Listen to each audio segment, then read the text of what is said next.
Hey folks, in this video, you're going to see how the Hulk embarrassed Spider-Man 2099. Miguel O'Hara opened his eyes to a scene of devastation. This couldn't be the future where he originally came from, nor could it even be classified as home. It seemed that Nueva York had been completely decimated, leaving no survivors other than Miguel himself. Before he could fully process the situation, a sudden laser blast from nowhere knocked him down. As Miguel regained his composure, he looked up to see two unfamiliar figures standing over him, seemingly ready to take his body away. They even cast lots to determine whose prize Miguel's body belonged to. However, as one of the men lifted Spider-Man's body, Miguel turned the tables on them. Spider-Man swiftly incapacitated both men using his webs, and then he demanded some answers about everything, and especially why the whole place was a mess. Miguel forcefully interrogated them, learning that they were scavengers whose day job was to scan the area for valuable items. This desolate place was known as Dystopia, a name that struck a familiar chord with Miguel. He convinced them to lead him to this location, hoping to uncover the truth. However, he made it clear that any deception would not be tolerated, and the men knew better than to make any sudden moves after seeing Miguel in action. As they reached the top of the hill, the two men guided Miguel, who reluctantly promised not to harm them or anyone else.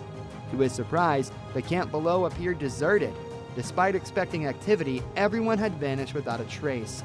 Nothing seemed to make sense. Suddenly, a scream pierced the air, and the two men were swept away by a group of armed soldiers. These soldiers now aimed their weapons at Miguel, aka Spider-Man 2099, demanding to know his identity.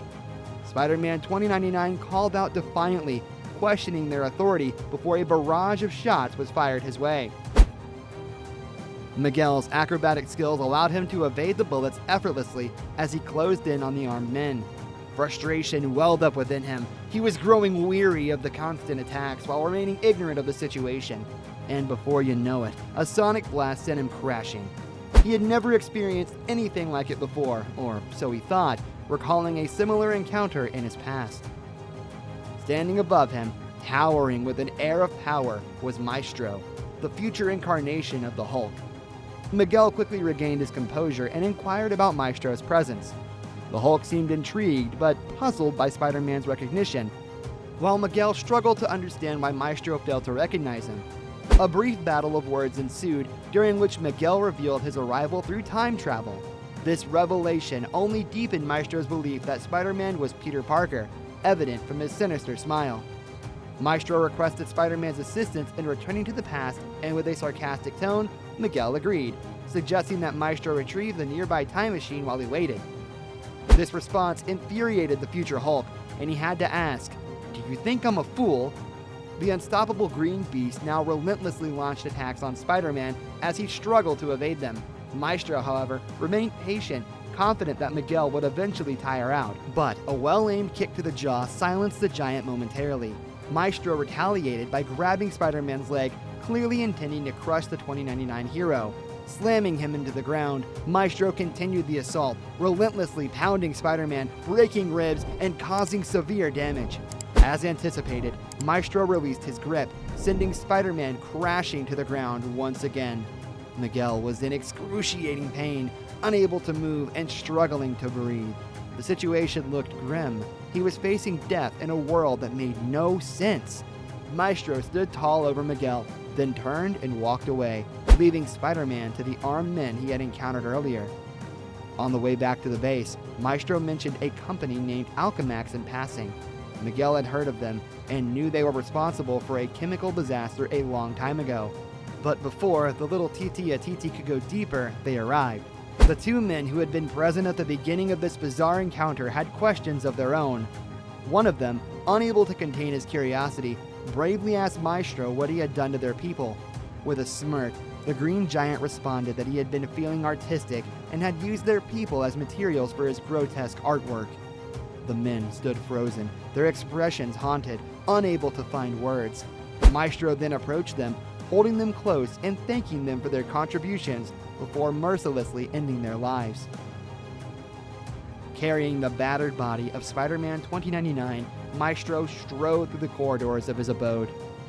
He remarked on the interesting timing of Spider-Man's arrival, revealing that his fascination with alternate worlds had led him to capture another individual who could prove useful. However, she had not been cooperative. Maestro hoped that seeing Spider-Man beaten and broken would inspire her to comply.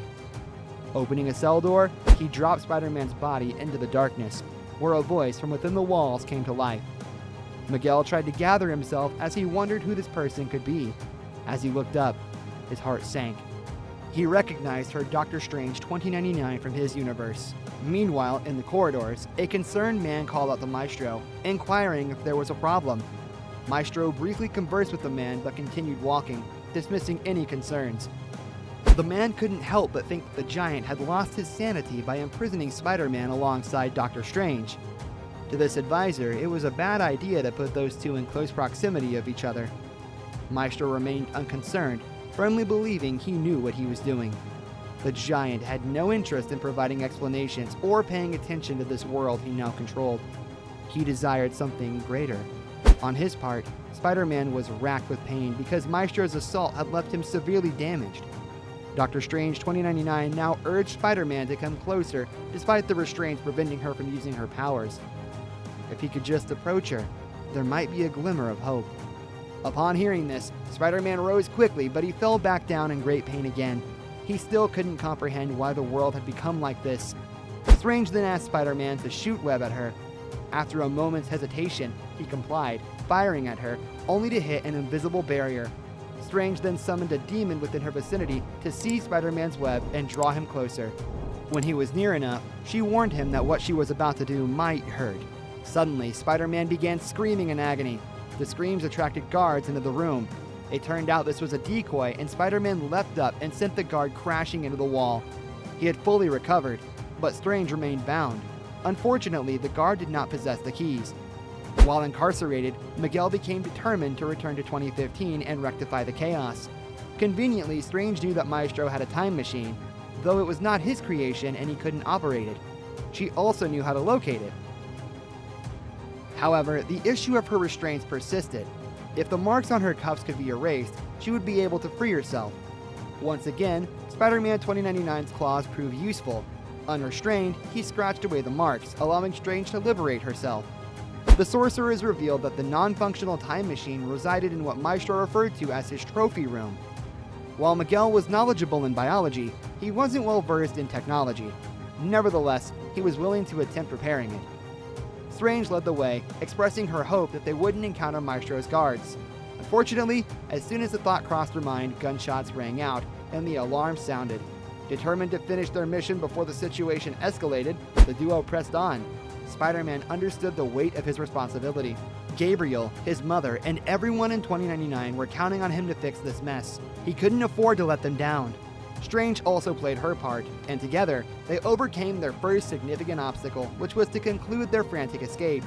Regrettably, a man peeked behind a curtain and caught sight of the two making their way towards the trophy room. With wide eyes, they entered Maestro's trophy room, where relics and trophies from legendary fighters adorned the space.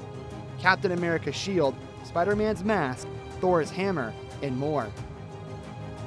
More importantly, they found what they were looking for in the trophy room, which is the time machine.